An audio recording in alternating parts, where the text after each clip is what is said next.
really is, I think, a great benefit to the MDL is it pushes the science behind the product. We get to figure out more and more about what's happening to these products and what's going wrong with them.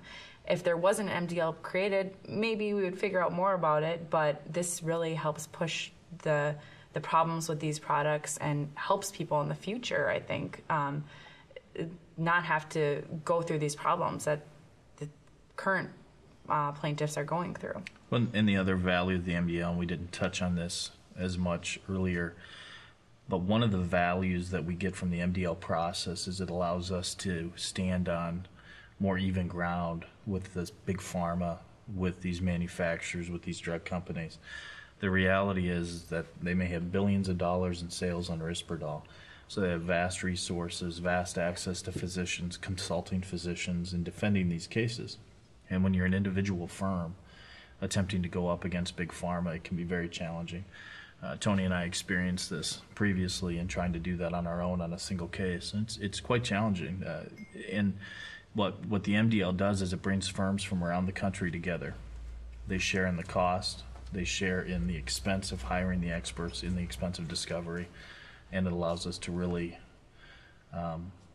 be on more even ground with these big pharma and product manufacturers. Yes, it really is representing the underdog or the little guy in these MDL processes.